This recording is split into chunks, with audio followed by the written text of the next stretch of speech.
They told us to give a disclaimer. The views expressed on this podcast are those of the podcasters, any guests, and do not reflect any of the management, owners, sponsorships, or employees of thereof. Pretty much, if you're soft, don't listen to this podcast. One thing I pride myself on is just being the same and trying to look out for my folks along the way. Like, even with all these, big things happening, like, you still mad humble, and you still, like, you have enough clout now where you could easily be like, I'm not fucking with this, I'm not fucking with that. Oh yeah, motherfuckers, it's on. Welcome back, Unrestricted listeners. It's DreRawka, back with another one. I got a very special guest on the other side of me, someone that just came into town. And I was like, you made a comment on one of the posts, and I was like, well, why don't you just come by. I always talk smack. That's really what it is. Amanda Weaver is in the building. Miss Weaver. How's the trip been? How are you enjoying it? You brought the rain, so thank you for that. Oh, you're welcome. You're welcome. You're welcome. I do my best. I do my part for Utah. Yeah. The trip to Utah has been good. It's been exactly what I needed. I miss the nature. There is no other nature like Utah has. So that's the part that every time I come back, I have to pencil in 2 or 3 hikes as much as I can, whether it's a small one, a large one, I don't care. I need something. Yeah. You just got back from a hike, right? I did, yeah, just barely. What hike did you do? Silver Lake. So it's like Silver Lake Flat, I think is what it's actually called, but Silver Lake. It's in Alpine Canyon. Mm-hmm. I actually took my family. We went maybe about 2 or 3. It was right before the pandemic. We went up there, and like way back. Yeah. Oh, okay. And so we went up there, and when we got up there, it's the one with the wooden path, right? It starts off as a wooden path. Not the one I took. Really? Yeah. That's the one we went to. I don't know if you travel up to Silver Lake, but yeah, like we went up. Yeah, I went up to the lake. Yeah, so there's this wooden path that you go. It's right after. No, the ski resort's right there. You park like right before the ski resort. What? Yeah, I swear they said it was Silver Lake. I know. Well, you know what? There's like 3 that are titled Silver Lake something. Oh. But the one that I went to, it's only like a 2 miles up, and then you're right directly at the lake. Yeah, I swear that's the same one. Anyway, so we went up that pathway. We were going up the trail, and then sure enough, there was a moose. Yeah. Cut it short. I said, nope, let's go back. Mooses scare the shit out of me. You know what to do if you ever encounter one. Like, get between. Run? Well, I don't know if you're supposed to run. I think you just kind of walk away. But you're supposed to get between trees so that if they charge you, their antlers get stuck. But what if they don't have antlers? Oh, I don't know. They're massive. I didn't get that far. Yes, I've been in front. Like, I have videos where I was right in front of one, and luckily I was like with nature person, and so they were all into it. They knew exactly what to do. Yeah, I didn't know because that was my first time with a moose, and so he was the one who told me that this person that I was with, and so he was like, I mean, he knew everything about nature, so I felt 100% going, with him. So. It was a mom with her 2 babies. So I thought for sure territorial, right? I thought you were dead. For sure. Like, I was like, bro, I don't think I can outrun this thing. Like, I'm done. Yo, man, that was the day Amanda kissed her ass goodbye. I was for sure. I was like, this is what I get for going into nature. Like, this is the karma somewhere that I get. So that one, but since then, I mean, I run into all kinds of things. Like, I've run into, I don't know what the difference is between like a cougar and a mountain lion is. Me either. That was terrifying. That scared the daylights out of me. Hold on. How close? What was this encounter like? Take me through this. You're on a hike. Bruh, I could see it. It was close enough. Okay. I don't know how many meters, feet, whatever you want to measure it by. It was close enough. And I saw it. And that was terrifying. What time of the year is this? Is this still snow cap? No. I don't like go out in nature when it's snowing like that. Like, it's cute, but I don't.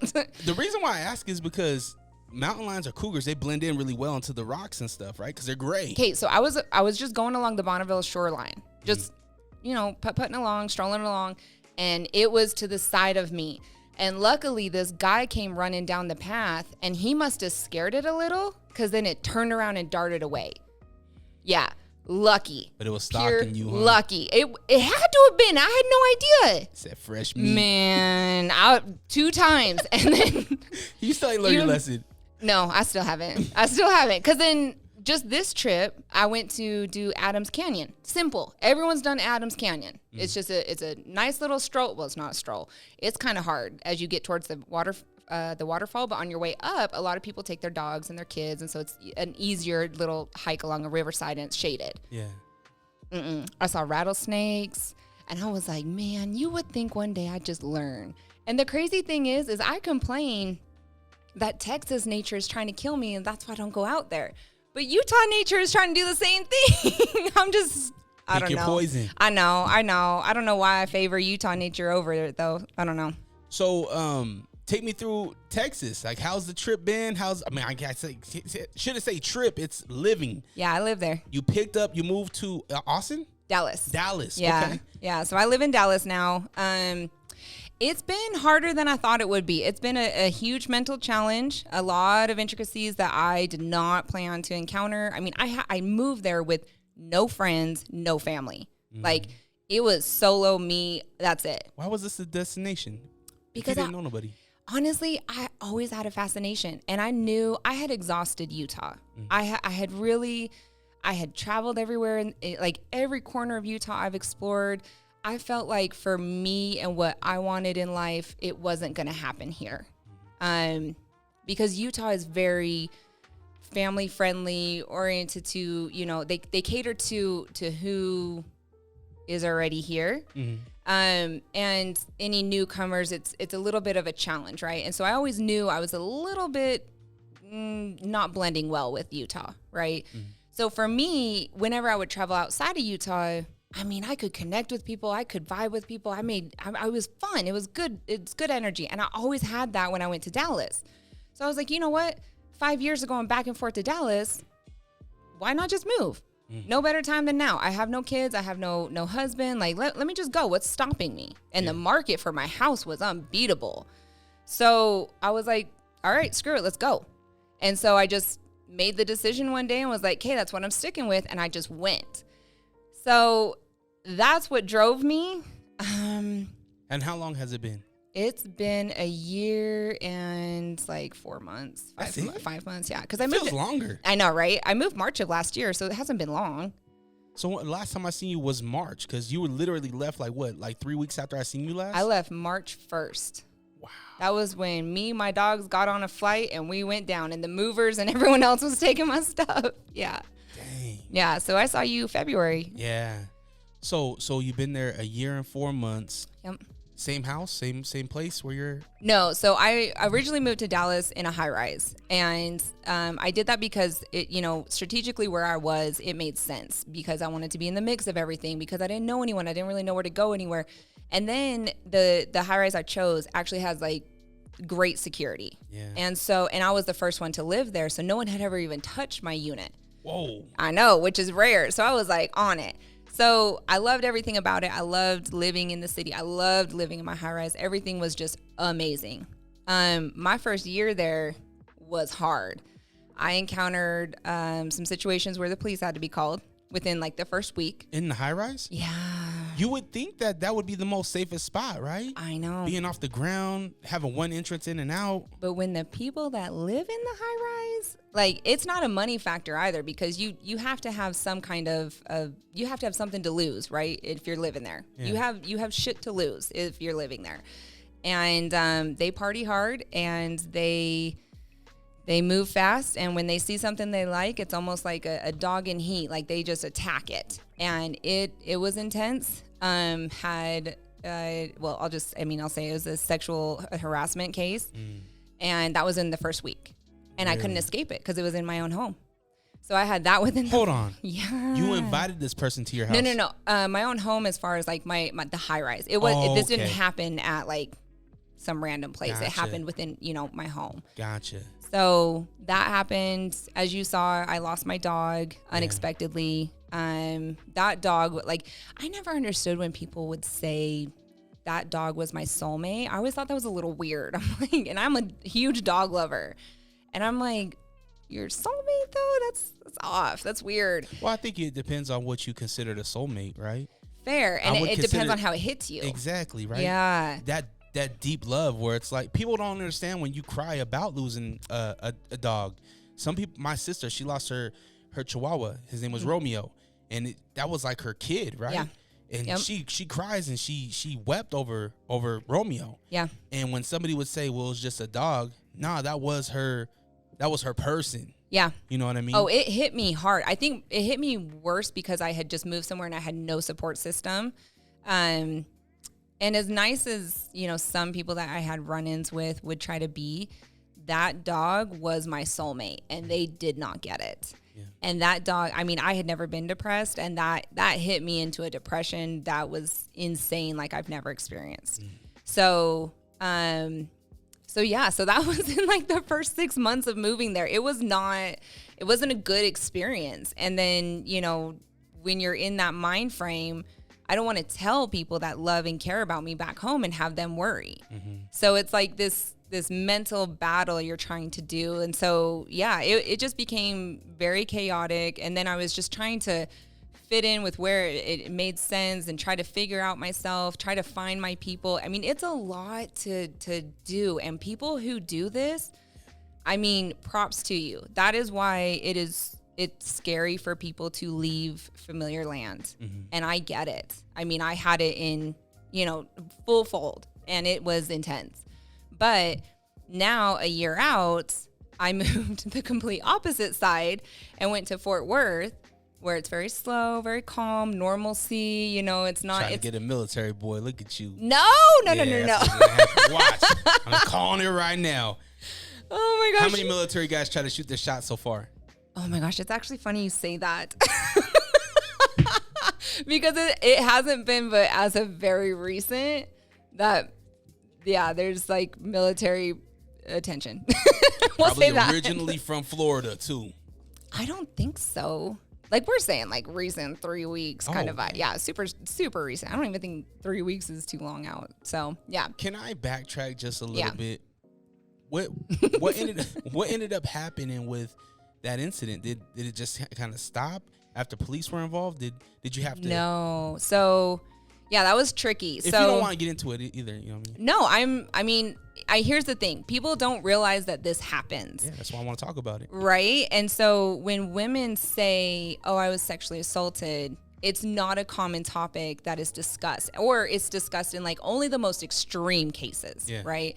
So I had just moved in. The way the high rise is set up is, and the animals I have, they're used to real grass. They're not used to fake grass. Yeah. So the high rise has on a community level, like a dog run. Well, that has fake grass. My dogs wouldn't use it. So I had to go all the way to the main level where a bar was for the residents, go past that, and then go out to real grass. Well, the first time I interacted with this guy, he was at the bar, and I was just trying to pass through. Well, the building was only like 40% occupied. So everyone knew everyone. So me having a new face, they're like, "Hey, who are you? Where did you come from? How long you been?" You know what I mean? Like you get interrogated just out of curiosity, really. And so me not having any kind of friends or whatever, I'm trying to be nice, trying to be cordial. Yeah, hi, how are you? Kiki it up.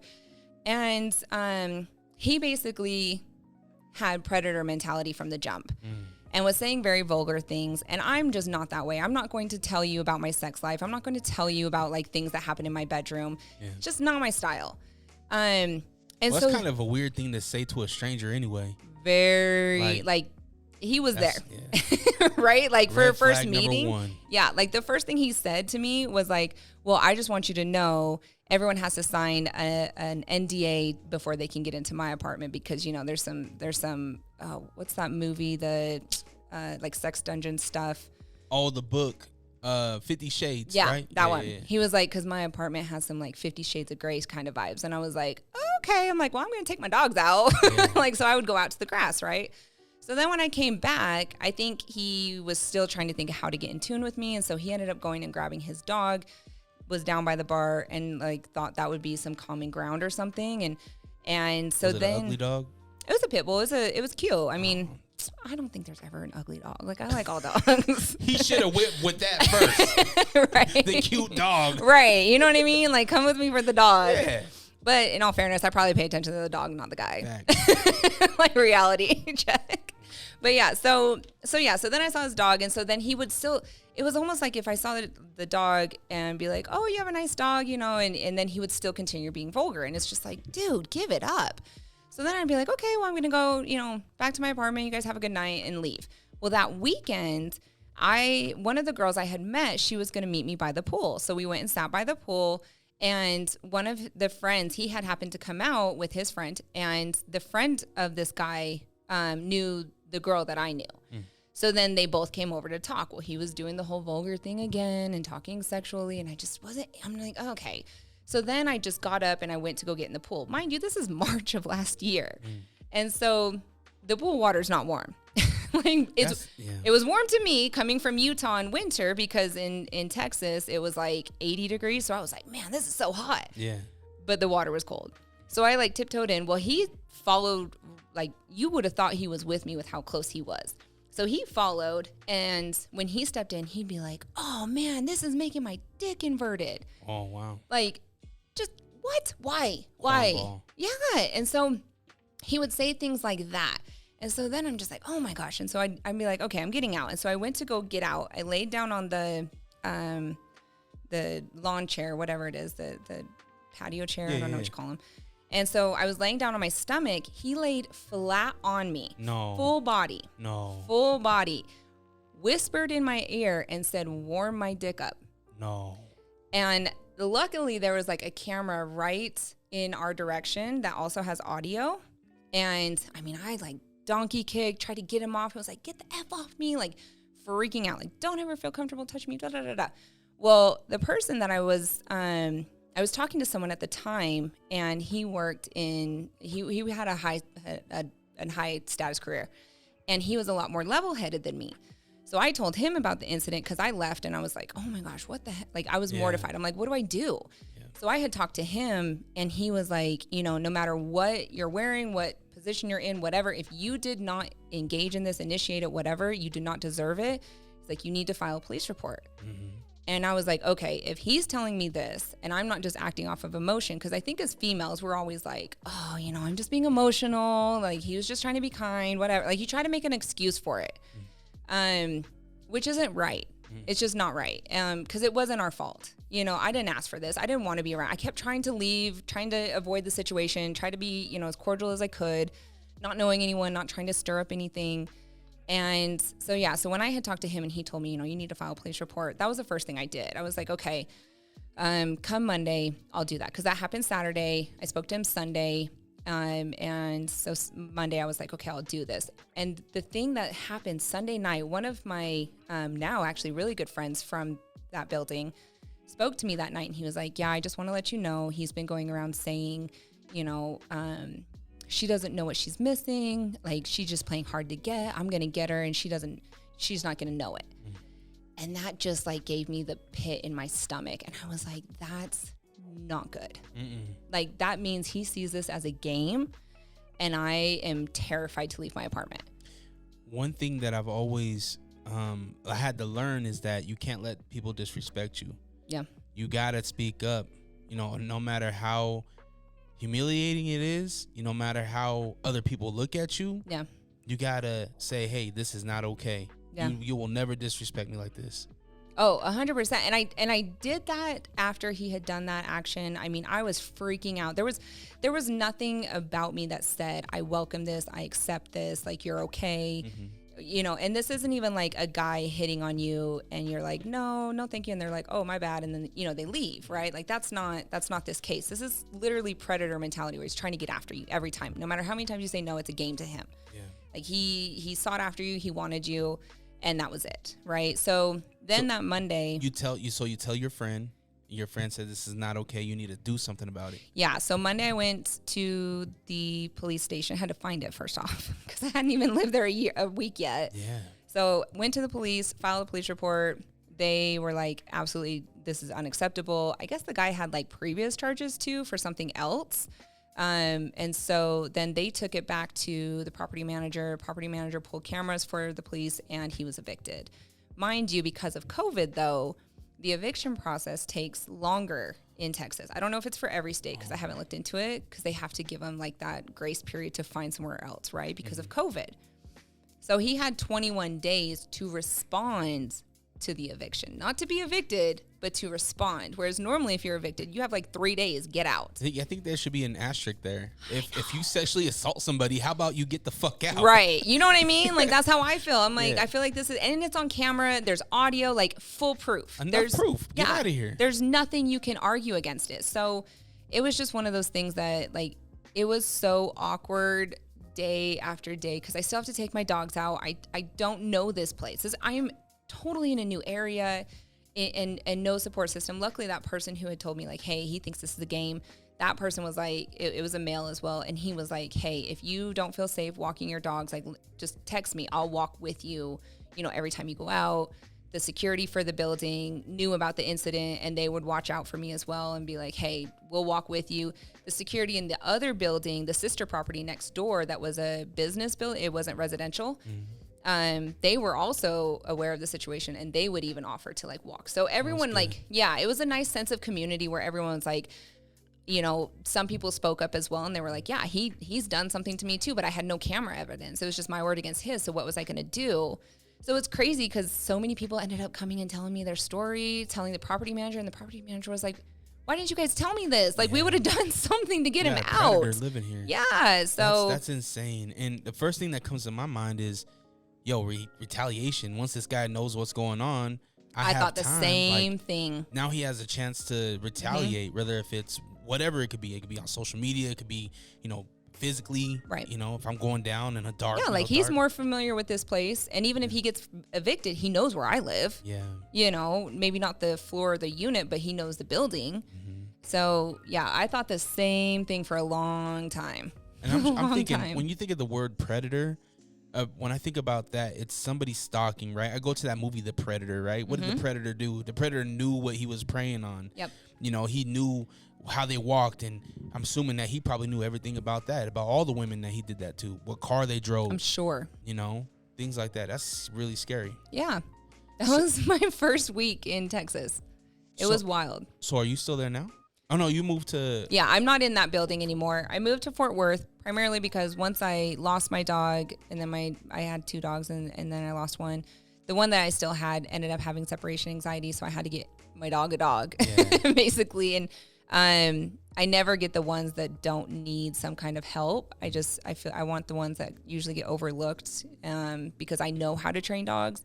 So I got that, Sophie, I got her, and she needed a yard. She was not a city dog. So that's why I was like, you know what? The city's not doing me any justice either, so let's both get away. And so that's why I went to Fort Worth. And I mean, I won't be there forever, but it definitely is serving me mental sanity right now and to recoup and get my life back exactly where I want it. So you only been in Fort Worth for a few weeks, or? Like 2 months, maybe 3 months. Nice. Since April. So what is that? 2 months. Yeah. Yeah. And you're liking it? It's got a lot more nature. Honestly, it's so funny because the rift between people in Fort Worth and the people in Dallas is so strong. Like it's like Crips and Bloods vibe. Like Really? they hate each other. Yeah, it's so weird to me. I know Texas is a huge place, but what's the equivalent here for us Utahns? Okay, so it's like Ogden and Salt Lake or South Jordan and Salt Lake. Gotcha. Like it's a 30-minute drive away, so it's not like it's far. And I mean, what you have in Salt Lake, you typically have another version in Ogden or in South Jordan, whatever way you're going to go, right? North or south. Yeah. You have another version. So it's not like one is better than the other. Yeah. You might have like your preference, which is fine. But I mean, it's not much different. I would say there's a lot more diversity in Dallas than there is in Fort Worth because Fort Worth just isn't on the map like Dallas is. But Fort Worth is where all the real money is. Gotcha. Dallas is newbies coming in and out. There's a lot of like international companies that bring people from like Switzerland, Jamaica, India. I mean, they're from all over. Wow. Yeah. And whereas Fort Worth is old money from oil and gas, and a lot of people will settle there because they can get so much land for such little amount. So it's like, if you have real heavy pockets, you're in Fort Worth because you also want to protect your assets. Yeah. Dallas has a lot more happening. There's a lot of old, talking about Juneteenth, there's a lot of old Black history that's done people very wrong. Really? Yeah, it's sad. I looked into the history of Dallas, and the way that they organize their city and their freeways is very segregated. It's sad. Redlining, right? Yeah. So that's crazy. It's pretty interesting. When you dive deep into it, oh yeah, it's a messed up city. So did you buy in Fort Worth? No. So I'm renting a house out there because because my first year was such a bad experience, and I don't want to judge a city based off my situation at the time. I don't feel like I properly know which space truly to move to. Gotcha. I do think I want to be closer to Dallas than I am right now, only because I can see it as a good touchdown space. I can see the benefits there. I don't know that I would get a house there. Like if I get a house there, it's because I found my person. This is what we want to do. You know what I mean? But by myself, maybe not. Gotcha. Yeah. You talked about Texas nature trying to kill you. Yo. What? Because I joked about it with Kent Mafleo about armadillos. No. Have you seen an armadillo yet? Yeah. I even I posted it on my Instagram one time because on my walk, because I do these daily walks because there's like one solid hill in Fort Worth that's like comparable to Utah.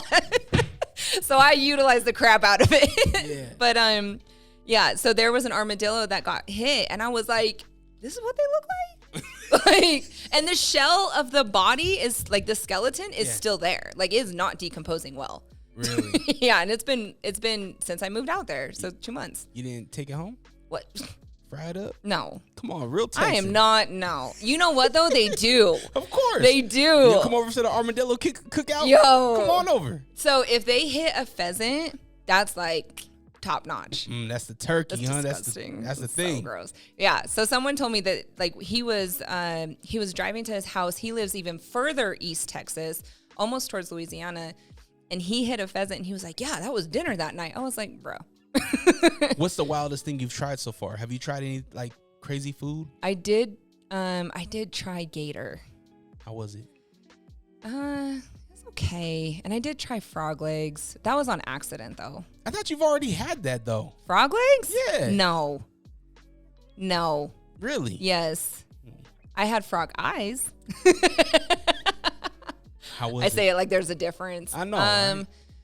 Frog eyes are just like fish eggs. If you get like sushi and it's the little, you know, they squish and it. Ugh, it's gross. It's so gross. I had that in Louisiana, but the frog legs I had it's called Midlothian, Texas, and it's a little bit like south of Dallas. And the frog legs are chewy. Not good. Not good. But I mean, when I was here, like in Utah, I got tricked into having horse. So yeah. How do you get tricked? Because people lie. No, people lie about what they're cooking. They're like, yeah, it's meat. And I'm like, okay, but what kind? And they're like, I don't know. What do you want it to be? And I'm like, bro. With you being so specific about what you eat and what you put in your body, I'm surprised you got tricked. So now, right? So when I first moved to Texas, I mean, there's a reason I gained weight going to Texas. Because let's be real, Utah food just isn't comparable to Texas food. It's just not. I'm hearing this. You're not the first person that has been saying this. My boy Bellamy, he's like, Utah doesn't have authentic Mexican food. No. And I'm like, no. I mean, I'm Mexican, so I just get it from, Tia and, my family. Family food's different. Like if you're talking like home cooked meals, obviously, I'm sure those are great. Yeah. Like I'm not ever gonna argue that your tia or your tio doesn't cook well. Yeah, that's not what I'm saying. But restaurant wise, nothing comparable. Huh? Unmatched. Like there's Tex-Mex. I don't love Tex-Mex because it's just a bunch of like cheese and sour cream. Yeah, that's what's making Tex-Mex, and I'm probably gonna get a whole bunch of flack for that, but I don't even care. But when I got there, I tried so many different places because the thing in Dallas to do, if you want to, mix and mingle with people, everything is geared around food and liquor. That's it. Like, that is it. They don't like a horrible combination for you. Yeah, because you don't drink. No, and you're very specific about what you eat. Yeah, so I had to open up a little bit, and to be honest, after losing my dog, that mind frame of depression, I kind of just had this whole fuck it mentality, and my entire diet went out the window. It did me a disservice. I will say that. It was not wise for me to do that, but that was when I tried everything. Gotcha. So it's kind of catch-22 situation. It's weird. I feel It's been wild. I feel like the way to beat depression or get out of a funk is through your stomach. Yeah. Okay, so I said that. And my friend was like, I don't eat when I'm depressed. I'm like, okay, we are not the same. Yeah. Like, what you have is not depression, young lady. no. I'm like, you sound sad, but that's not depressed. Like, So how you talk about going out, eating, drinking? Is that how you're meeting people out there? How are you? Are you going to any like spin classes? How are you meeting people? okay, so there's a couple of different things. So first off, they have an Afro-Caribbean club. Fire. Like, so fun. I love to genuinely dance. Not like this bump and grind crap, like true dancing. Yeah. And going to an Afro-Caribbean club, I met a lot of the people I met were in my high rise initially. Since then, I've weaned, some of them out. Just because we just, after you start to get to know someone, you just don't vibe the same. Mm-hmm. But one of them, he's straight from Jamaica, and he told me about this club, and oh my gosh, it's fire. Like, it starts off as a restaurant, and then as the night progresses, it turns into a dance hall. Man, really? That's fun. I feel like they are the top grinders, though. No, it's real. Like, no, you never seen the dance hall? I Work mean, your body, work your body, work your body. And he's literally, and he's I on get top of the it. biggest girl. Yeah, I mean, I could see that, but like, if you whine and you really like, or you know what I mean? Like, it's not just. No, Amanda, I don't know what you mean, because what I see you're on right, TV, you're right. on social media, elephant men having babies on the damn dance floor. Okay, so maybe, All right. maybe, but it's fun. Yeah. It's so fun. So you go to the dance hall, you have a great time. There's that spot. There's another Latino spot that's More grinding.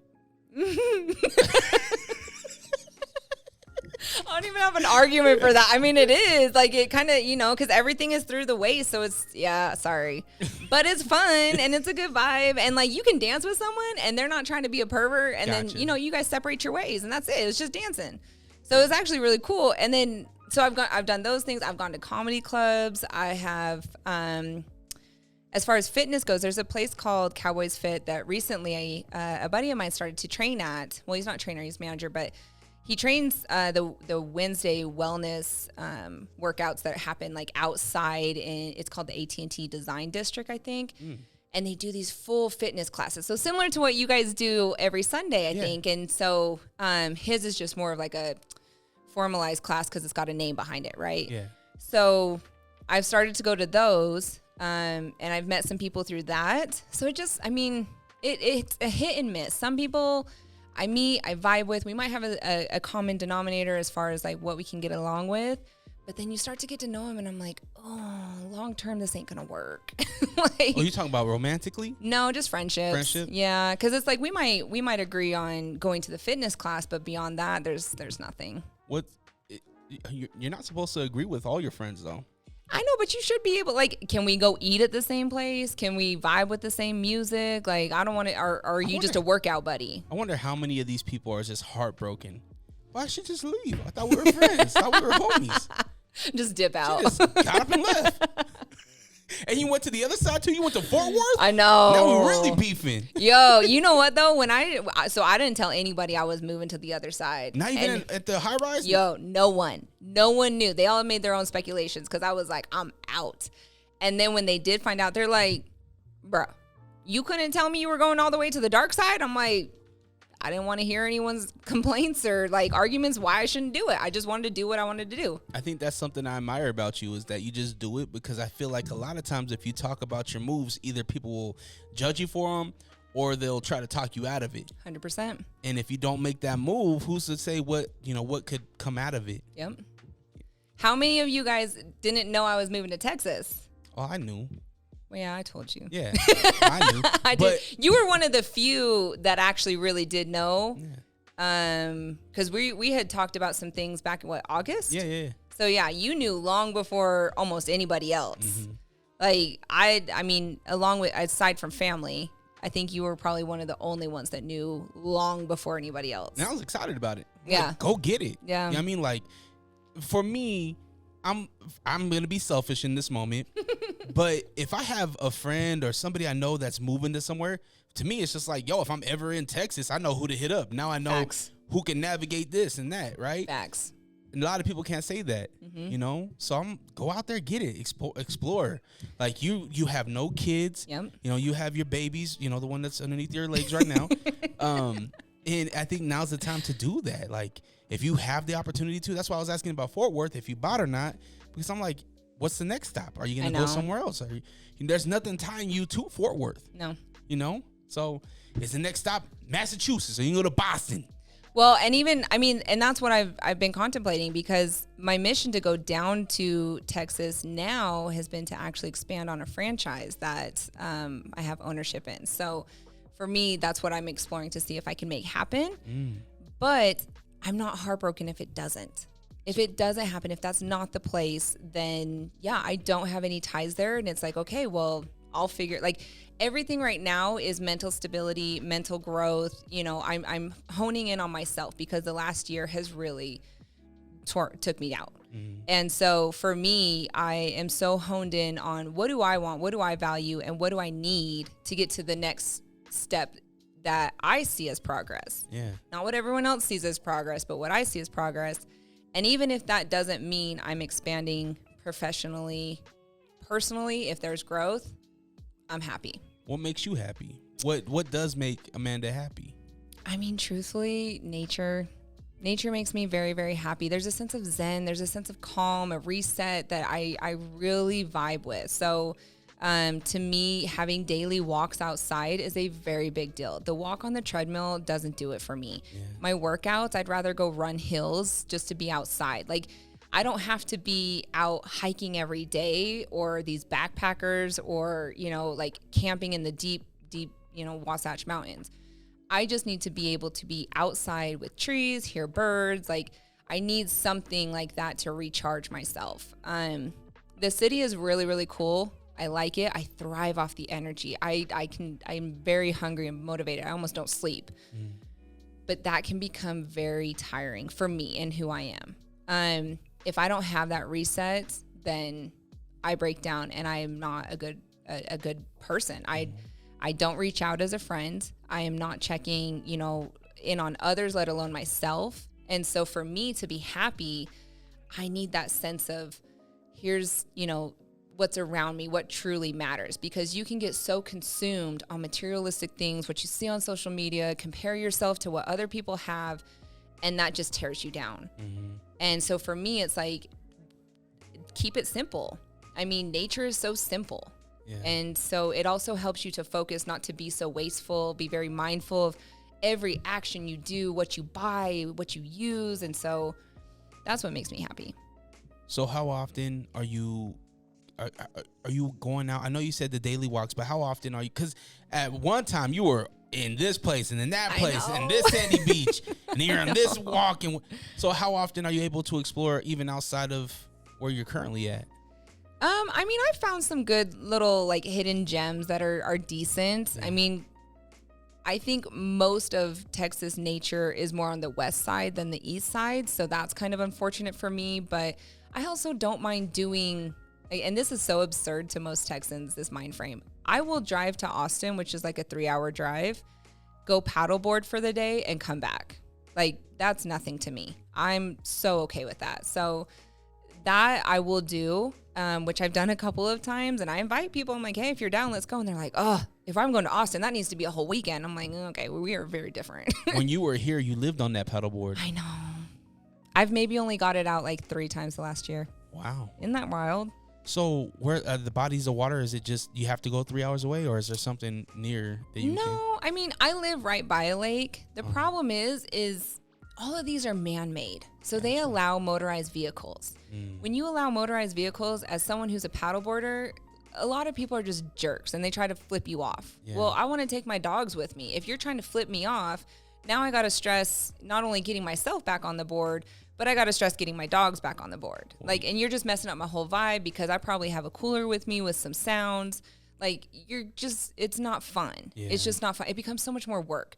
So these man-made lakes, it's just a little bit more work, basically. It's not as enjoyable. Whereas Utah has so many lakes that aren't man-made and motorized vehicles can't go on there. So as a paddleboarder, those waters are calm. Yeah. You're just fighting the wind at best. Yeah. Did you get the opportunity to do that yet since you're out here? To paddleboard? No, Yeah. I didn't bring it. No. Rent one. Can't you rent one? Don't they have for I mean, rentals? my aunt has one, and we thought about it, but it's kind of cold right now here. Oh my gosh. Now it's cold. It is. You're so Texas now. I know. I've come. Well, right now, if you look at the weather, I think it's like 115 there. No. Yeah. No, I'm not. I'm good. Dead serious. So it's a little different. That's hot. It is super hot. The first year it was a struggle with weather, but I'm so acclimated now. I'm like, oh, okay. When I can see do your this. posts with the thunderstorms, I'm like, whoa. Next level, right? These are serious. Okay, my dad did not believe me. When he came to visit, I was like, Dad, I got a weather warning that says you have 15 minutes before this rain starts. And he was like, okay, it's a little rain. So what? I'll just, because that was when I was living in the high rise and his hotel room was like about a block away. So I was like, You no. made your dad stay in a hotel? I told him he could stay in my apartment. He didn't want to intrude. He wanted his own privacy. That was not on me. That was on him. Dad had a little thing come over.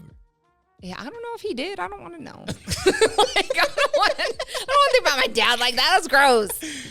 But yeah, so then, and I told him, I was like, Dad, you got 5 minutes. He's like, Amanda, it's rain. I'll be fine. I'm like, okay.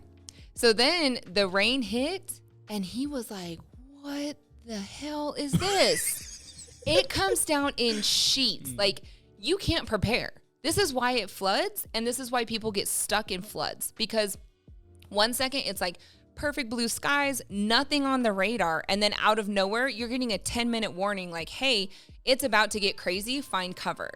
And so then it's like sheets of rain come down, and then you're lucky if there's not hail with it, and then at that point, who knows if your car's gonna get down. Like, I got caught in a hailstorm before, and I found the quickest parking garage, because I was like, I'll be damned if my car's getting ruined. Yeah. So then it finally, like, after about 15 minutes of like downpour rain, he finally came over and he was like, Amanda, I have never seen anything like that. I'm like, now do you get why Texans all of a sudden are stuck in water? Like, people just think they're stupid and they're out doing whatever, not prepared. And it's like, you can't prepare for this. Mm-hmm. Like, the hailstorms come randomly, the thunderstorms come randomly, the lightning is like strobe lights. It's nuts. Wow. It is nothing like storms here at all. And then, the first time I heard a tornado siren go off. I was just about to ask, what about the tornadoes?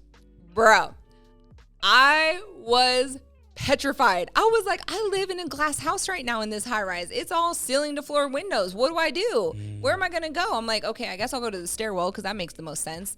But I'm just thinking in my head, like, this is like eerie. Like, what you hear on the movies, 100% is that sound.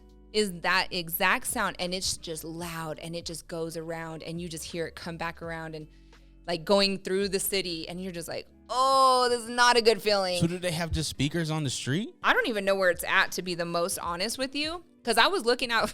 This is so Texan. Like, there's a tornado warning, and I'm outside. Like, it's so stupid. What's going on, guys? Right? Like, what's that sound? So stupid. But I went out on my patio and I was like, I don't even know where the siren is. Like, I've never seen the siren, and I was looking for it. And I'm like, it's got to be on top of one of the high rises maybe, so it can project out further. Because if it's down low, the sound is going to bounce off the buildings. Yeah. But you could hear it from your balcony. Loud. Oh, yeah. It would have to be on top. Loud. Like, there's no way you had to have been 20 miles away and could probably still hear it. It's loud. I think that movie Twister was based in Texas, I think. I mean, Tornado Alley is like the top of Texas, Oklahoma, and it just like cuts across. It's kind of like a straight line, like right where you know how Oklahoma's like shaped like that? Yeah. And it, like in Texas is right here. So it cuts across like that and then goes over, and I think it's into Kansas and Arkansas. So did you see one? Not yet. Is there a difference? I mean, it's only 30 minutes, but is there a difference between the storms in Fort Worth versus the storms in Dallas? Oh, for sure. Yeah. So, I mean, because Dallas has more high rises. So I don't think a tornado is actually ever going to touch. I know. That's not wood, though. They said that about here, right? There would never be a tornado you're in right. Salt Lake. And then that one was wild. When I remember seeing that on the news and was like, bro, but they have mountains. Like, how? Yeah. I mean, right, there's only so much that science can provide. But if you look into science, the heat that comes off of, like, downtown Dallas, those who are from Texas, like Design District, Art District, Uptown, all of that space, then it shouldn't. It should be enough that it pushes it away. So if you're in Arlington and you go up towards like Carrollton and the Colony and into Plano, like up that line that's actually right between Fort Worth and Dallas, you're most likely going to have a tornado. Because for some reason, the actual cities themselves don't get one that touches down. But the north part of Texas, they get them. I want to jump back to what you said a little bit ago, and we're almost at an hour already. Oh shoot, sorry. Wow, we're rocking and rolling. Sorry. I'm really glad to have you here. I got Amanda Weaver here. If you don't know, you mentioned doing a franchise. What's this franchise? What's this business that you're involved in? So I bought into, well, I don't want to say, only because there's not one in Texas, and I don't want to put people on. Gotcha. Still your idea, right? Yeah, because there's a lot of that. There's a lot of, I've noticed that in like the interactions you have, it's not genuine. They're all trying to see like what you can provide for them. So that's been another tricky thing in making a solid connection and some friendships. So everyone wants to still, the next person's come up, and gotcha. I'm just not into that. So I've peeped some people out, and I'm like, I'm gonna stay away from you. Yeah. So I almost said it, but this thing, don't say it, but this thing that you're involved in, you think it'll be successful where you want? Yeah, it's food based, and Texans eat. They will eat. They love to eat. So it'll be cakewalk. Anything to do with cakes? No, but I wish. That's awesome. That has to be nerve-wracking though, to be involved in a business where you're not, I guess, hands-on daily, or are you hands-on daily? No, but that's not my first one either. Like when I first moved to Texas, one of my neighbors, he's a developer, and I partner with him, and we buy land and build new homes. So this will be my second venture in Texas that I'm doing that is not as hands-on. You just have to trust the people around you. So I'm getting used to having to have that faith and hoping I have good people around me. Do you have property out here still? Yeah. So you got property here in Texas? Yeah. Taxes suck.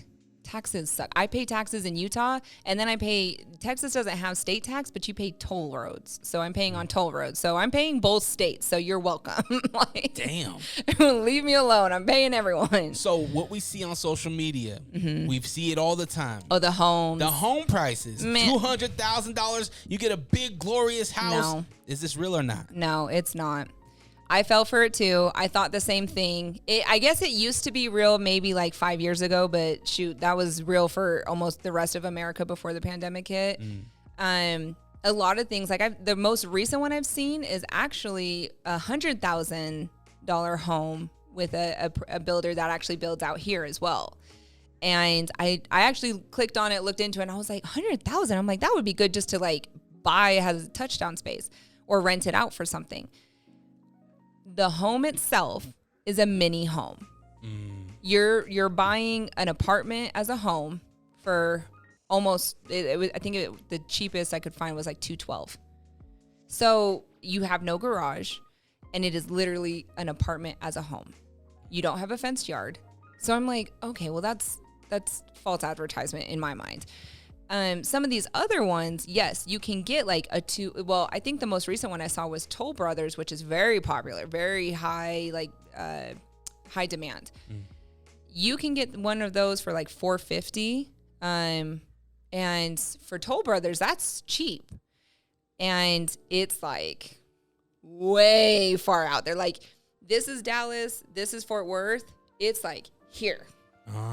So yeah, great. You have a home, you're homebound, but you better never plan to leave and do anything, within the city. I mean, the good thing about Texas is when they build communities, they really build like lagoons for pools and gyms and paths. And so it's like you can do stuff there and be active and have access to things. But truly, you better have a family and never plan to, go anywhere. Otherwise, you're going to have an hour commute without traffic. If you add traffic, now you're 2 hours. So these locations are a joke. If you're a single person wanting to buy a home, if you have a family and you work remote, that could be great. That could be a great option. That could be a great investment. I don't know who's going to buy it when you go to sell it, but it could be a great option for now if you just need a home. Yeah, I was telling my wife, I was like, Texas might be the move. And she was like, yeah, but it's Texas. It's far. We don't know nobody. They got scorpions. You guys got a tarantula problem. Tarantula. I seen the article. Yeah. I was like, what? Bruh. All over the place. My boys live in Katy. Oh yeah, Katy, I guess Texas. it's by Houston. I guess it's a suburb. He was like, yeah, we got a tarantula problem out here. Yeah, we have scorpions out by my house. Yeah. Have you seen them in your house? Nothing's been in my house. And you guys got roaches too. I don't. Y'all got I some haven't had big that. old roaches. Shoot, probably.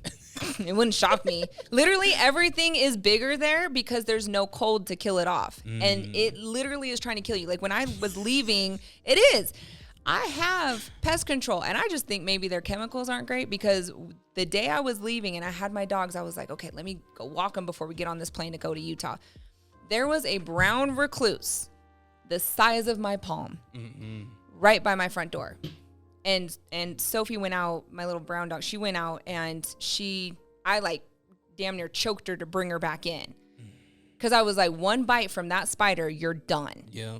Like I was like, where are you coming from? That spider is dangerous too because it will eat your flesh. Mm-hmm. It will eat a hole through your hand. Oh, I didn't realize how fast it moves either. Like I have a can of like spider kill spray that like I've been spraying on everything because I've seen black widows. I've seen like black widows that their body is the size of my thumbnail. Oh no, thank you.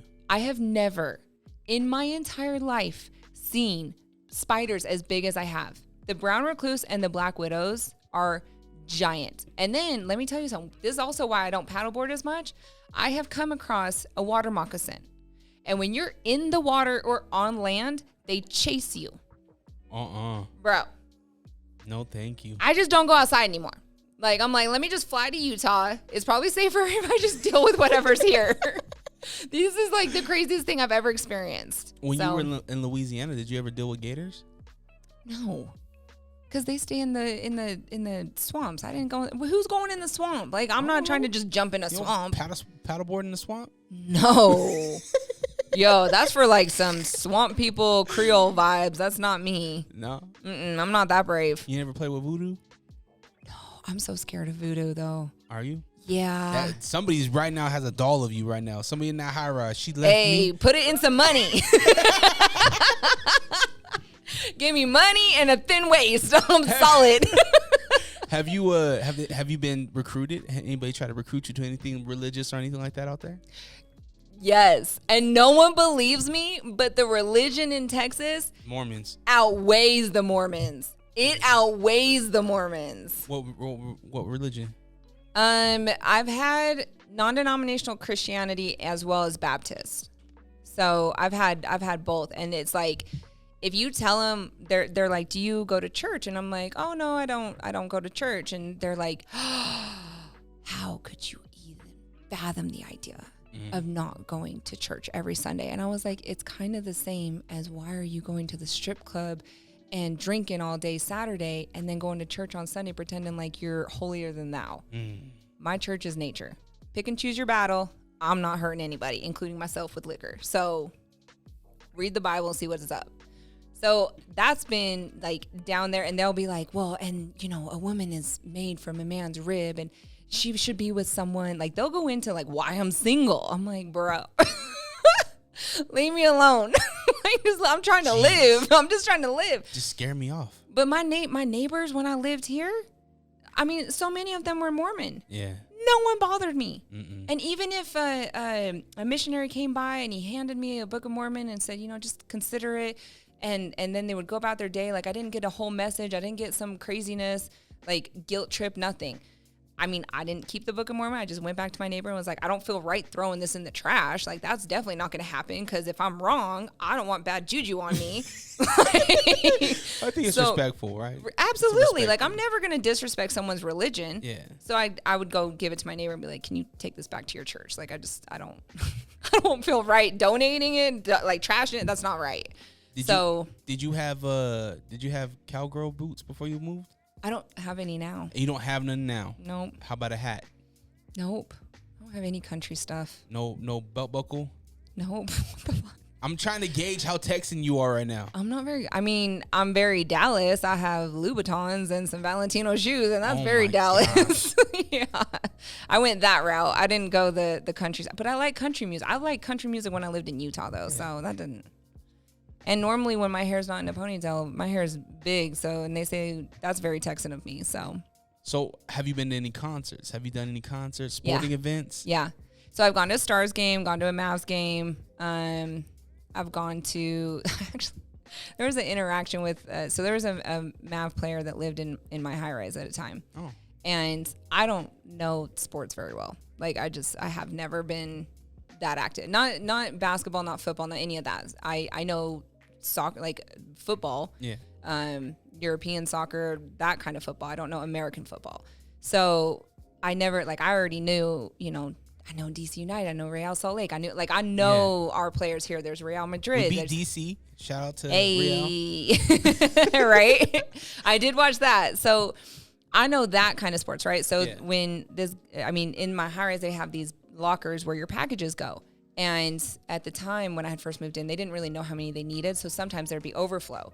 And so I was going through the packages and I was like, hey, you got a package. I was like, oh, did you buy something? And it says like NBA. And he was like, no, sometimes they just send me stuff. And I was like, oh, okay.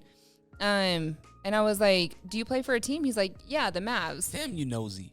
Well, I know I am. NBA? What you buy NBA.com off of? It's common down there to just like make small talk. Like and I had to learn. So it seems nosy elsewhere, but to them, it's just like small talk. Yeah. Like they talk about everything and anything and all the time. Like they want to talk to you. I've talked to ladies in Home Goods about some craziness and I'm like, girl, I need to leave soon. So homeboys at the package spot. But yeah. So he was like, oh yeah, I play for the Mavs. I was like, oh, what college is that? And he just looks at me and he's like, oh, you're new. And he was like, where'd you move from again? I was like, Utah. And he was like, okay, so the Mavs here are like the Jazz there. I was like, oh, congratulations. So I've been there for 7 seasons. I know. I felt so stupid, but I think he was actually I think he was happy that someone just didn't actually know who he was. Yeah. So it was like a genuine interaction for him. Yeah. Because he was cool with me until he ended up like moving out and he got a house. So I was like, oh, okay. So that was it. He didn't invite you to the poop place for the dogs? The dog run? No. He wasn't like, I got a pit bull. No, I mean, he let me know of a couple of events, but by the time he let me know of a couple of events, I was in such a bad place mentally. I was not trying to be pretending like I wanted to be around people. Gotcha. So, and I've never been one that's like, oh, you have status. Like, that's just, I don't give a shit. Because your money is not going to fund my bills. So it does me no good. What is the thing that makes you go, ooh?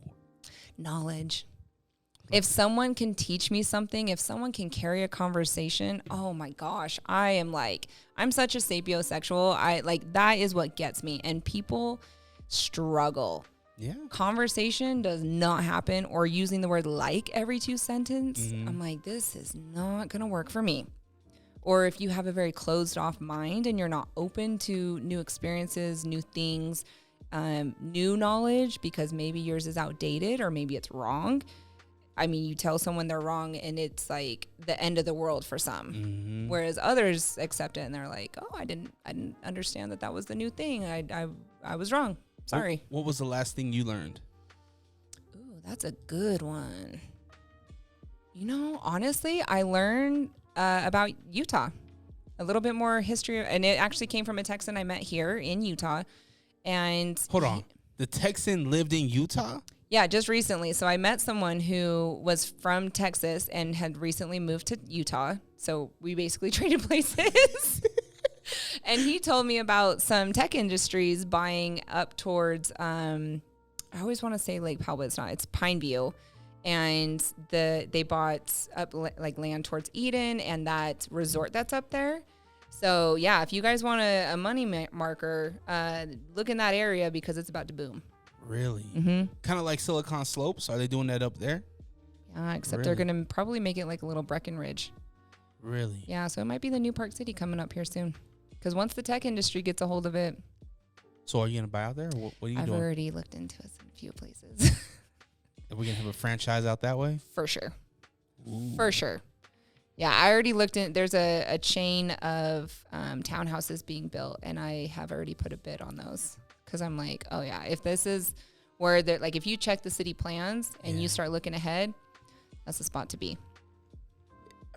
I'm nervous. I'm nervous about like, because I'm still trying to get into a house, and I'm nervous about buying now because I don't know. I feel like we're about to go into war. Like, I feel like there's a lot of things going on economically, and I just don't know if now's the time or if I should just save my chips and just kind of see where things are going to go with, you know, this whole digital currency thing and everything that's going on in the world right now has me just. It's a lot. You know, do I step in here? Do I step in there? What do I do yet? You know?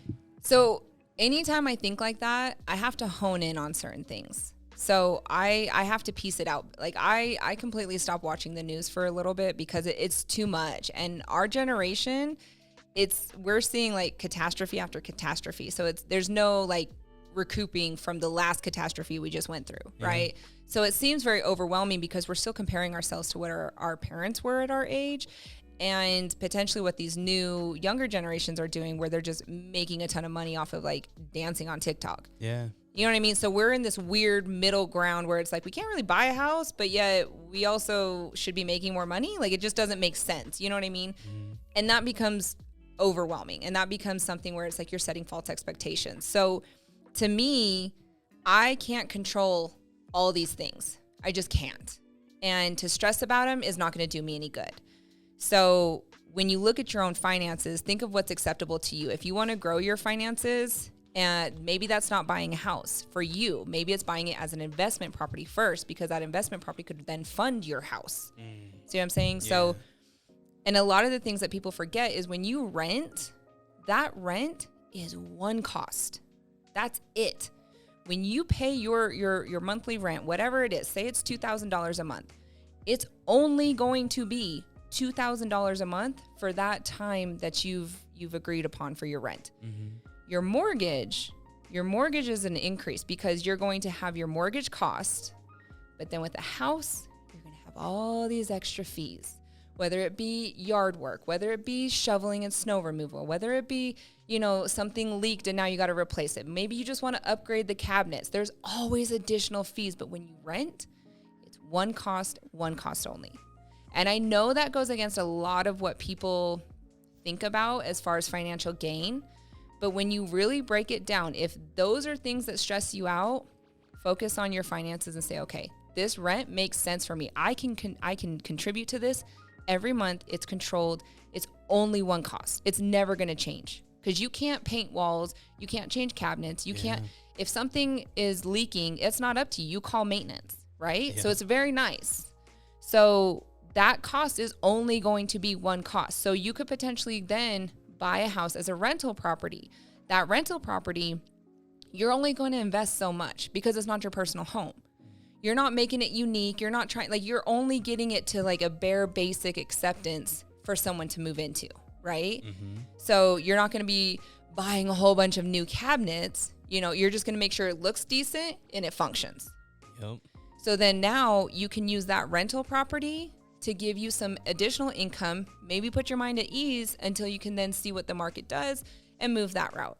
Like, you have to take it at very small increments and very minimal things that are going to like bring you a sense of calm, but also bring you some financial gain and understanding into what the market might do. Yeah. Because that rental property, worst case scenario, you can't get renters. Guess what? You can go move in there. It's true. Like, there's so many options that I think we set these high expectations on ourselves of what do I need to do because, you know, I'm turning 40, I'm turning 30, whatever the age is, this is where I should be in life. And it's like, no, you don't have to do that. Whatever works for you right now, do that. Because Joe Blow over here is doing the most and is probably in debt. Yeah. So it's like you have to like recenter all that stuff about war, everything else. You can't control that. Yeah. So don't stress it. Because I try to tell myself that all the time. If you but stress will kill you and be the worst thing for your body. Can't do it. Yeah, I had a few, like maybe a few months ago, I had a midlife crisis where I was just like, holy shit, like I've lived a long life. Like you look at anything that is your age right now, whether if it's a car, TV, whatever. TV, your age was floor model. It was in a box. You know what I mean? And you really put things in perspective. It's like, how am I still here? Like, it's a long time. Do I have the same amount of time later? Yeah. You know? What does that look like? You know what I mean? These type of things scare me. And having kids, it's even more like enhanced. Because I'm like, damn, I'm about to have a 10-year-old here soon. Yeah. And am I doing right by him? Am I doing everything am I setting the right example? And you really don't know, and I say this all the time, but you really don't know you're doing a good job as a parent until that happens, right? When my son opens up the door for somebody walking into the grocery store, somebody comes over to the house and he offers them something to drink, or I hear about my son, he chooses to go and hang out with his friend Muhammad that's wheelchair bound and hang out on the basketball court where he can't, everybody else is on the jungle gym, but Muhammad can't go, right? But he stays and he hangs out with Muhammad on the basketball court. Solid person you're raising. I don't know about this until these moments happen. Yeah. You know what I mean? But then I'm like, man. But think about how you're describing him. None of that is material. All of that is a good ass person that you're raising. Yeah. None of that is, I provided him this house, I provided him this car, I provided him these shoes. None of that. Yeah. And that's where I think we get mixed up, because you see some of these kids coming up and they're like, oh, this is what you gave me for Christmas. I don't want, and it's like, damn, that's going to be a shitty ass human. Yeah. And I think that's where some of the world is like unbalanced, because we're so focused on so many surface level things. We're not getting deep anymore. Yeah. And when you don't get deep with other people and you don't dive underneath the surface, well, how do you expect for deep conversations to happen and meaningful connections? I think understanding, right? That too. I think that's a lot of the problem with what we see, what I see, even in my own community, is just an understanding. Yeah. Like understanding and respect. We don't care to. We're too stuck in our own worlds. Yeah. It's what can I get out of this? It's always a me thing. And I'm guilty of it. Like I think about myself too, like, I don't know, I'm guilty of it, but I also try to check myself when I feel like that. It's better than most. You have to be your own person to check you, because if it's not a close friend, it's going to be somebody on the street, you know what I mean? And that's going to be an altercation or something, especially if you're prideful. Yep. Like, I'm okay. Oh, egos are dangerous. Yeah. That's why it's been hard for me to connect with people in Texas, because I'll pick it out and I'll be like, oh, you're only here to see what I can provide to you. You're not here to build a deep connection, whether that be a relationship of friends or professional or personal. It doesn't matter. A relationship is a relationship. Yeah. If we're not vibing on a deeper level, why are we here? Yep. Like, even me and my business partner, I mean, he and I have some deep conversations. We don't obviously share each other's business, but at the same time, it's like, okay, I see you, I understand. And it allows me to work better with you, because I know some things that are happening in your life, and I can give you that sense of ease. Like, we're not together, we're not intimate, we're not anything. We are strictly professionals, but I can pick up the slack when you're having a bad day. It allows me to understand that. Right? So, and if you don't speak with people and let them know that, I mean, no one is 100% all the time. You just can't be. So you have to give your grace. Yep. But yeah, so when you start describing like, oh, I don't know what to do for the next move, there's this, that, the other, hone in, bring it down a notch, because all of that you can't control. That's what I'm going to do next. I'm going to hone in. Yeah. And I want you to hone in on your listening skills. I want to see if you can guess what this noise is with this new segment called What's That Noise? Hey, Dre, would you calm down for a moment and just let me talk? At this point, you're just rambling, all right? What's up, everybody? I go by the name of Will Wonder, and I have a podcast called The Will Wonder Pod. I know, super original name, but I promise you'll love it. We talk sports, we talk music, and generally have some really interesting interviews with people that are doing some really cool things. So make sure you check it out wherever you get your podcast. Once again, that is the Will Wonder Pod. All right, Dre, go on about your business, whatever the fuck you were talking about. What? What?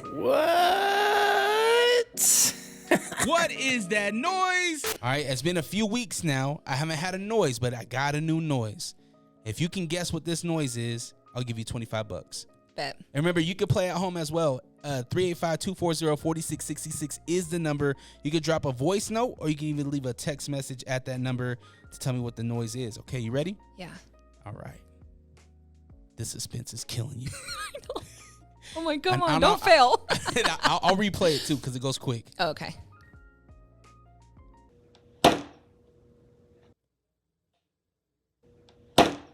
Is that like a?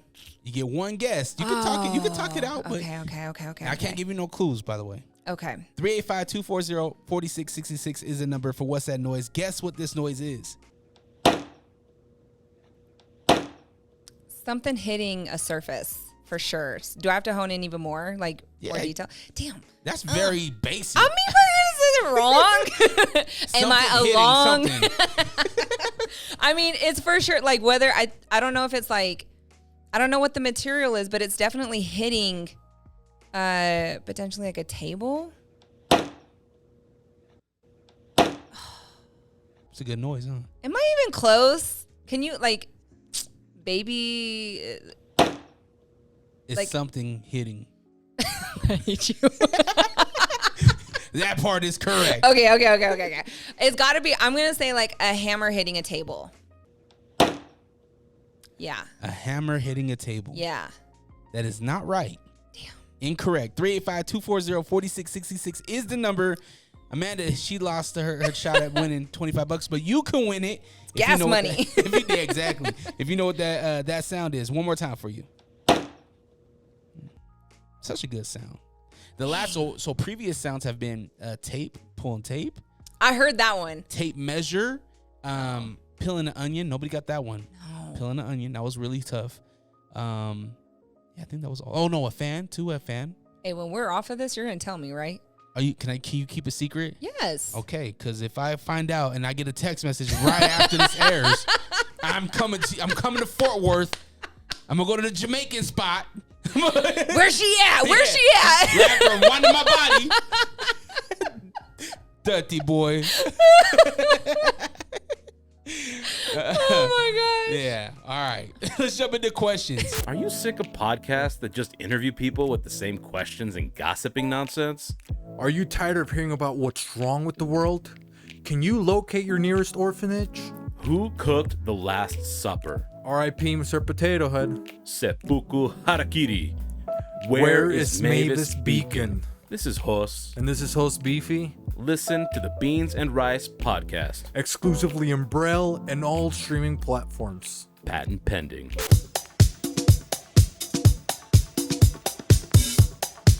If you're a sports athlete looking for a mouthguard to protect your pearly whites, look no further than All Sports Mouthguards.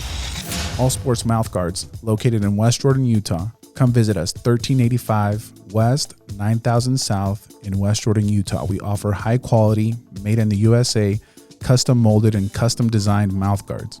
So Questions is powered by the good folks over at a bar named Sue. You can catch live music, sports events, including all the UFC pay-per-views. There's a UFC pay-per-view coming to Salt Lake. If you don't have tickets, they're very expensive. Come over to a bar named Sue, 8136 South State Street. You can also find more at abarnamedSue.com. Now, Questions is a segment where I put it on social media. Hey, send me some questions. Yeah. Some people reached out and they're like, hey, who's the guest? And I'll say, hey, it's Amanda or whoever it is. But some of these are just random questions. Okay. All right. First question comes from @talking_with_Raphael on Instagram. What software do you use to edit videos? Oh my gosh, I don't use any. Yeah, you use your phone. I mean, you used to be very your reels used to be popping. You slowed it down.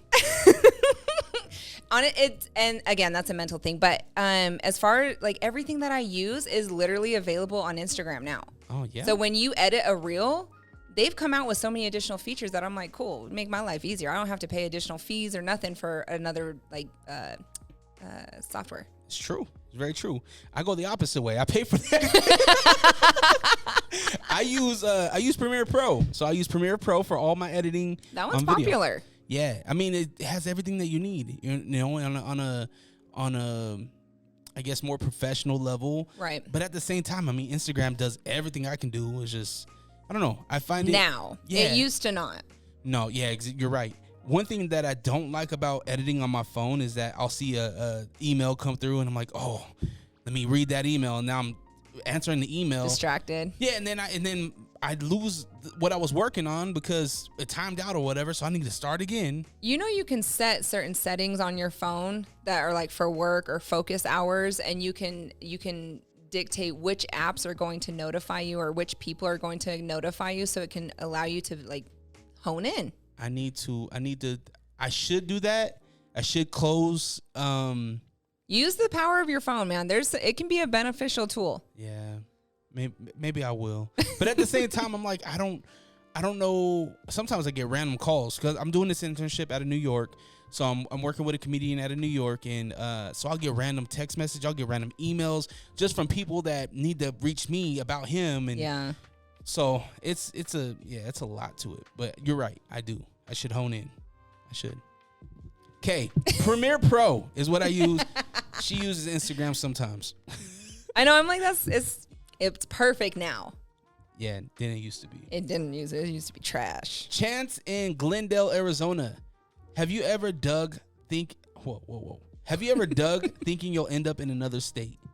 Have I ever dug? So like dug in a hole in the ground? Oh my gosh. Remember back in the early late 80s, 90s where it was like you could dig to China. Yes. Yes. Is that what he means? Because Yeah. I was thinking like you get into a rabbit hole of thinking like all the what ifs if you do it or if you don't. I thought he meant that. Well, maybe that's how. What? Ooh, you know what I mean? Like if Have you ever dug thinking you'll end up in another state? Yeah, okay. So I don't know where you were going. I was getting deep, okay? Yeah, I was rabbit like no, I have never dug into the ground thinking I'm about to end up in China. Like, what? Maybe it was just us. Maybe just me, I guess. I I definitely have. swear. Because I seen Bugs Bunny do it. Bro. Yeah, he dug, and then he just pops his head up, and But you digging? I mean, I definitely thought like, damn, when they build that building, maybe they're going to dig so deep that who knows where it's going to end up. I'm not 25 doing this. I was like, 4 or 5. Okay. Come on. Jeez. Chance, thank you for your question. One of us is smarter than the other, I guess. I was thinking in a level of like, oh, have you ever dug yourself in a hole like of the what ifs if you move to another state? I think of it like that. Okay. I'm deep, okay? You're surface. That's what this is. All right, Hunter in Sandy, Utah. Last thing you cooked. Are you a cooker? Oh, absolutely. Absolutely. I actually made a peanut pad thai dish. And it had broccoli and red peppers. It had peas just because I was getting rid of them. Normally I would not put them with that. And then it had some tofu and some chili paste. Damn, that sounds fire. It was good. Okay. Do you make enough for leftovers? Do you do leftovers or no? No. You're not a leftovers person? No. But you know what? One thing from Utah, that funeral potatoes, fire as leftovers. yeah. Because then that casserole, all the flavors mixed together. Oof. Oh, yeah. That's a leftover dish. Last thing I made was chicken Alfredo. That sounds good too, though. Fire. The Like- panko crumbs. But Come on did now. you make the sauce or Yeah, did you of course. buy it? I made my own roux. Oh, So I proud do of it a you. little different. I learned this recipe, and it's it's kind of like a chicken cordon bleu Alfredo, because I put a little bit of ham bits and I saute them up with a little bit of butter, and then after that I then put my heavy whipping cream in there. Yeah, my Look heavy at cream. you. Yeah, and then just a little bit of flour. And then, mozzarella, a little bit of Parmesan, a little Swiss, not too much Swiss because it's a heavy cheese. Okay. Very, you know what I mean? Yep. Just a little bit at a time because it thickens up so good. Yeah. And then after that, I do my chicken. But I the fillet my real chicken. question, what'd your wife think of it? She loved it. Really? Yeah, she dug it. Okay. Yeah, I don't think there's anything that she doesn't like. So I taught my wife how to cook. So, Aw, that's yeah, cute. so she, so everything that I make, I test out. And I'm like, okay, this is the recipe. This is how you got to do it. And then she comes in and she learns. Oh, and you write it down for her? Nah, I just kind of, Yeah, it's just, you don't ever. yeah, I don't you either. don't write nothing down. No. You just kind of eyeball. I'm like, I don't know, a dab. Exactly. Just a little. I'm a garlic fiend. So I'm Same. heavy garlic. Okay. Heavy garlic. Anything green. I put green onions on my eggs, green onions in my ham fried rice. That was another one that I just learned too, ham fried rice. Very easy. Simple, easy. You and ham, man. Yeah, You like ham. I grew up on Spam. Eggs, rice. I dated a Polly, and that's when I first ate Spam. That was different. You it didn't was like different. Spam? It's Just ham. I know, but the way it comes out of the can is Don't like, watch it. I know Don't it's not watch it. right. It's not Especially right. you being a dog lover, so you used to that. You're like, oh, that's dog food. Everything about it. I was like, we're gonna put that in our bodies. The cool thing about Spam is that it's already shaped, so you can cut it into cubes very easy. Oh, he did it in slices. Yeah. Anyway, you can do it in slices. You can cube it. Yep. You could just do like fillets. Easy peasy, Versatile. lemon squeezy. Don't judge me on my ham. I'm not judging anybody on their Spam. Do you like bacon? No, I'm not a pork person. Okay. I know. Muslim or what? No, just Fucking with you. we're trying to go back to religion. Yeah, exactly. I got this book for you. So okay, you do chicken then, huh? Chicken? Honestly, I try not to do any meat No meat. until I go out. Like usually when I go out to a restaurant, I'll do seafood. Okay. But like 98% of my diet is no meat. So seafood. If you do seafood, what's like your go-to? And you can't say sushi. No, salmon. It's usually like a salmon of sorts. Okay. Because it's just easier. Most people can't fuck it up. I did have one Michelin star restaurant in Dallas fuck it up. They put the most disgusting things on a salmon that I was like, these don't go. It's called the Monarch for anyone who's curious. Come on Yep. now. You let me Sorry, know if you Monarch. like it. Sorry, Monarch. It might have just been a bad cook that night. Whatever. All right, Hunter, thank you for that question. Okay, Taylor in Idaho Falls, Idaho. Shout out to my Idaho Falls people. I'll see you guys this weekend. I'll be at a Fierce Fighting Championship number 26. Go get your ticket. Well, this will come out after, but shout out to y'all. Weirdest dating experience. Oh my. That I want to share. You have a lot of those? I got so many. It is so bad. What is it about you that is there something about you that makes like these things weird? Are you like an awkward date? I hope not. I mean, I've never been told I am. Okay. So I'm gonna say no. Okay. But I have gone on a date with someone who ended up being like into witchcraft. Oh, perfect. And was like, yeah, bro, it was weird. Voodoo. Bro. That's Hell why I was yeah. like, I'm scared of it. But he was talking about like, if you get a strand of hair from someone, yeah, you can control them, this, that, and the other. And I was like, bro, how the hell do I get out of this? Because you don't want to I don't want to piss him off. I don't know if these powers are real. Yeah, what if you were the sacrifice? I didn't even think of that. What if he took your spoon and was like, I got her DNA now? No. I was so cautious. And my hair was in a bun, so it was like, you can't get too much. Yeah, out of nowhere, you put a bonnet on. Yeah, right? Where'd you get a bonnet from? Back pocket. Yeah. But it was, he was talking in like that level. And in my head, I'm thinking, how do I get out of this without like being his next victim? Because that's touchy. You ain't into that? You ain't into like card readings or anything like that? No. No? I've done them. And I know people feel like they can really see the future. I've never had an experience where I've been like, yo, you are spot on. All my experiences, I'm cold faced, so you can't try to predict the future off of me where I'm like, oh my gosh, you were right, so I've never had an experience, and maybe it's because I'm not open to it, who knows, but it hasn't served me any good. Would you ever do a medium? I mean, I'd try it. Shoot, let me know if I can talk to my dog again. Oh, I know, right? nice way to bring it down. All right, last question here. Natalie in West Valley City. I love your energy and I want you to win. Oh, that Thank is you. the sweetest ever. I Thank love you. her. Natalie, I appreciate that. I feel like we need to meet because that is so sweet. Very nice. Appreciate it. I hope you win as well. Seriously, I really am like a girl's girl. Like, I want every female, stop bringing each other down and let them win in their area doing them. There is space for all of us. Like, Is that a problem? It's a huge problem. A lot of women, and I don't know if it's as big in certain categories, but especially in corporate America, so many women will bring each other down because they're like, there's not space for you, right? I have to be the top dog. There's only room for me. If you come in here, I lose the attention, I potentially lose a raise, right? And it's not, stop that. Well, do you think that's because of men in that same market? Do you think it? Girl, let's take them all out. That's my thought. No offense, but my thought is like, let's take out these guys. Like, we can do it. We're smarter. We're faster. We can do this. Like, we literally can make mountains move if we work together. But there's so many women that'll be like, oh, she's prettier than me, she can't win. She smells better than me, she can't win. Like, I have to be the winner. And it's not that way. We can all win. Have you ever had that thought? To another female? Yeah. Way back when I was like first 21, 22. As I got older, I was like, I don't like this energy. Like, I don't like this. Like, why am I trying to compete against another female when she's just a female? She's not doing anything that I can't do. So really, at the end of the day, she needs to be my motivation to get my ass moving. Yeah. So I started turning it like that. Like, I have a couple of women in my life that I go to and I'm like, yo, what are you doing? Because I want to be like you. I don't need to recreate the wheel.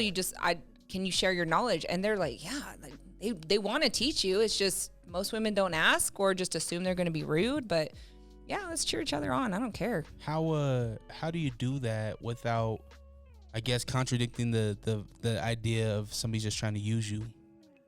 It's a tricky balance, but at the same time, it's like I feel like knowledgeable women are more in tune to know when someone has alternative motives with you. Has any woman come up to you and ask you the way that you asked your, like, I guess your mentor or whatever? 100%. How does that make you feel? Some of them I can tell, like, oh, we don't interact until you ask me how you can grow and expand and like how I can serve you. And that hurts my feelings. Like, if you come to me and you say we're friends, I'm going to expect more than just professional discussions. You know what I mean? Like, let's go to the pool, let's kiki it up, let's go, have a drink, go eat, whatever. But when you're only coming to me and you're like, hey, I saw that you got into this, I saw that you're building houses in DeSoto, Texas. How do I get into that? Right? That's the only discussions we're having. And we're supposed to be quote unquote friends. Don't call me a friend then. So okay, just let it be what it is. It's that title. Yeah. Don't say we're friends. If you want to know some information, come at me in a professional manner and say, I want to know this. I want to copy and paste this. Yeah. Cool. I'll help you all day. I have no problem because I'm not expecting a deeper relationship. Bingo. Yeah. You know what I mean? Like, you're set that expectation. But when you say you're wanting to be a friend, now it looks sideways. It looks like you're only coming at me on how I can serve you. And there's no reciprocated effort. Like, if I need help and I need your help, are you available? No, because it's not about business and you get money. Yeah. And now I feel used. I don't like that. I learned that the hard way. And that's something I check myself on is not everybody's your friend, right? Not everybody has your best interest. And most of it is just a business transaction. Mm-hmm. And then I start to think, if it's a business transaction, shouldn't there be something monetary there? Mm-hmm. Whether if it's a trade, like, I'm going to help show you this, but in return, help show me this, right? Yeah. And I often check myself, or I think about, dang, do they think that I'm just an asshole for treating this like a business transaction? But that's not fair. Because if not fair to who? To you. Okay. Because if that's the energy you're receiving, why is it not fair, or why is it acceptable for you to give more energy than what you're given? You need to match the energy you're given. Yeah. So you shouldn't think that way and be hard on yourself, because maybe you had high hopes that it could be something more or something deeper. But if that's not the energy you're getting, only give what you're getting. Yeah. And if you're giving more and it's never reciprocated, then that tells you, okay, these are the boundaries. This is what this person wants. Absolutely. Awesome. Okay, let's jump into P or not P. Hey, Alexa, can you show me a new barber? Don't worry, I got you. Boogie Down Barbershop in Taylorsville is now open. Anything from gentleman's cuts, taper, fade, or if you want to treat yourself to a nice hot towel shave, Boogie Down Barbershop has you covered. Cuts for men and kids. Book your appointment today at boogiedownbarbershop.com. Man, you know what sounds really good? Just some chips and salsa. You want the best salsa ever? Get yourself some Sauce Up Salsa at sauceupsalsa.com. Fresh fire roasted salsa, fresh ingredients, fresh produce made just for you. Hey, yo, you're probably listening to the Unrestricted Podcast with DreRawka. We are? No, they are. Yeah. Oh, right. Oh, wow. And I'm the real Ruby. You can catch me and Fonzie and the Funk, G Daddy Funk on Lake Talk 801 Podcast. Yeah, but I think you have to come in more smoother, more funnier. Like, yeah, they could catch us on the Lake Talk 801 Podcast. Yeah, y'all can catch us on the Lake Talk 801. Yeah, and be like, and yeah, man, hey, and they could catch people like me, the real Ruby, and people like you, Fonzie, and people like him, G Daddy Funk, Wow, on that's the a lot Lake of Talk people. 801. Who cares? What did he say? Huh? I didn't hear him. I don't know, but What? this probably should be the ad. Are these on? Catch a new episode every Monday on all streaming platforms. The Lake Talk 801. Tune in now. I'm a player, man. I'm a pimp, and I don't have to deal with. You got your shirt on backwards, player. Players, fuck up. P or not P? That is the question. All right. P or not P is powered by Blue Jay, a hard cider, where refreshing, flavorful, low-calorie drinks are always on the menu. Margarita, Mexican Mule, I want to try that one. Yeah. And the Paloma, all available in a variety pack for your next get-together. You can enjoy Blue Jay today and drink responsibly always if you're of age at bluejayseltzer.com. So, P or not P, are you familiar with this? No, I was looking at it when you said you were going to tell me before we started this. Yeah, here we go. Okay. Giving everybody an explanation. Okay. P or not P. So back in our day, it was like, keep it player. That's a player move, right? Okay. But now the kids are saying push and P, right? That's kind of the lingo now. Gosh. And what it is like, is that cool or is that not cool? Okay. Okay. Like, So example, P is cool, not P is not cool. not cool. God. Okay. That sounds so old. No, exactly. You are old. I know.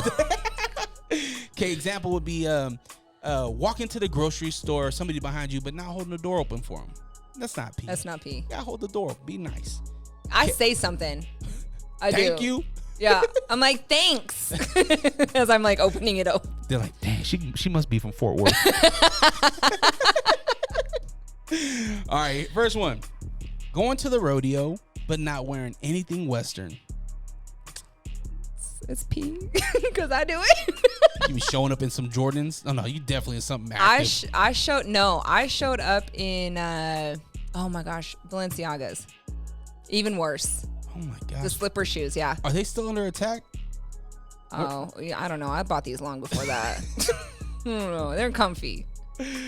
All right. Next one. P or not P. Dating multiple people at once. Not P. Not P. Now, if you're dating, right, don't you just need to set that? I haven't dated in forever, but don't you just need to set the expectation? Hey, I'm dating.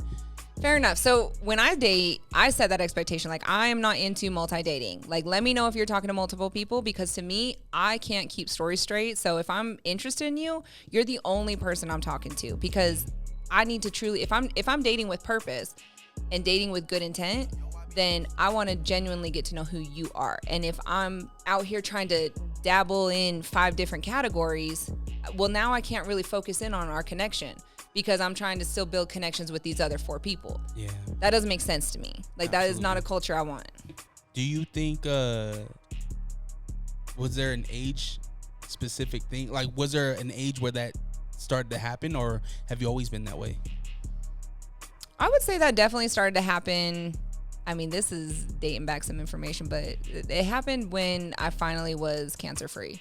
Gotcha. And I was dating with purpose. I was like, what do I want out of life? I want a partner. I want someone to share these memories. I want someone to share these accolades. And so that's when I was like, okay, this is how I'm going to move. I love it. All right. Getting a ride from a friend, but not putting no money in their gas tank. Ooh, not P. Not P. That's not right. Well, hold up. Now I think, what if we're going to the same place and they offered? Then that's P. So if I'm like, hey, I'm going to a jazz game, you just want to ride with me? Yeah. That's on you. You offered. Come on, you gotta give me at least 5, or at least buy me a beer or something. I mean, I would. Yeah. I mean, I would do that, Some but popcorn. No, because I mean, I've done that, and I don't expect it when people. I don't expect anyone to pay my gas.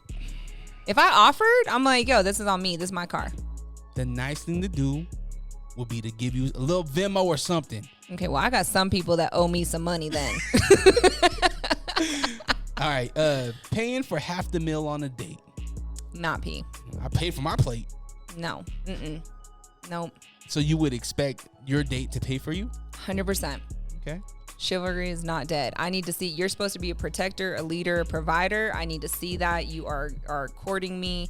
I don't care what anyone says as far as their version of dating. This is my version of dating, and this is what I expect. There's a healthy blend between old way of thinking, right? Mm-hmm. And there's a healthy way of blending that into today, right?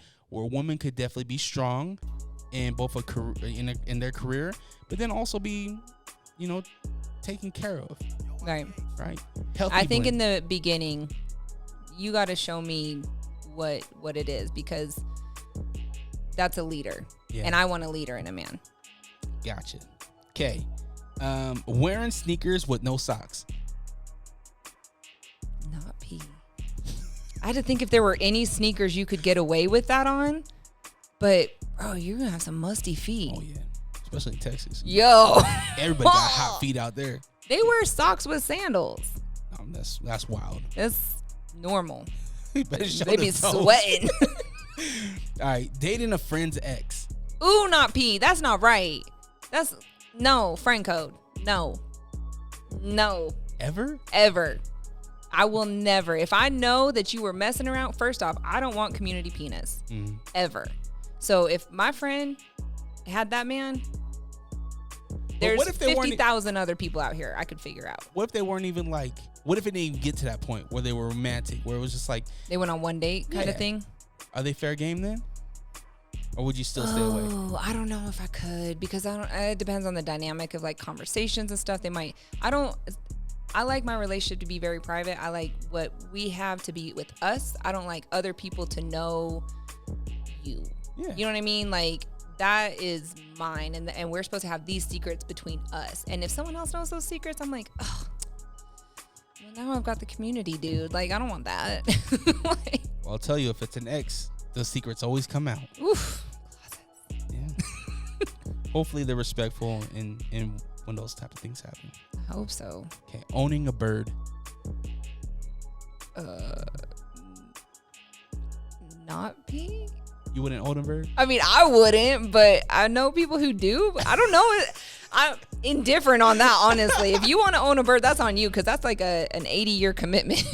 Facts. Those things live forever. Right. I want an owl. I'm not going to lie. Quit playing. You see the ones that sleep face down? Yeah, until it pokes your eye out. All right, I got a couple more here. Not packaging a gift. Ooh, not pee. Not pee. Yeah, at least put it in a bag, right? Like, try something. Bro, get some newspaper at least. I've had it. Right? It sells ads. I'm going to take this coupon. All right, the last one here. Telling on someone you barely know they are cheating. Ooh, pee. Even though you don't even know this couple. Nope. If you find out in passing, you know for sure, without a shadow of a doubt, this person's messing up. You're going to go out of your way to tell that other person, yo. If I'm involved, yes. Absolutely. Like why would you be involved? What, am I dating this? No. Oh, I just happen to know. This is somebody you barely know. This is somebody that you're at spin class, and you see the person that always takes the fourth bike, and you see them once a week. And it's not like you guys are on social media, you just see them, but then you notice that, hey, that person that drops you off, I seen him at Kroger holding somebody's hand. Am I friends with the girl or the guy? You're not friends. You barely know them. I just know of these people. You know of these people. No, I'm not getting their business. No, not my business. Okay. They might be into it, right? You don't know. Fair. It might be a kink they got. It might be their agreement. I don't know. But if you're not a friend or a family member, not my business. My life motto: be respectful, mind your business, and keep it pushing. Yeah. Amanda, we went an hour and a half. I know. Damn near 2 hours. I can talk. I would definitely stay here longer if I could, but low key, I told you it's been a long day. Yeah. So wifey yesterday, we've been having such a problem with her Pathfinder. It died, so it was done. Jumped it, and it wouldn't hold the charge, right? So then the battery, we took the battery out, took it to AutoZone. They're like, well, we have to charge this thing just to see if it's even the battery. I was gonna say a battery or their alternator.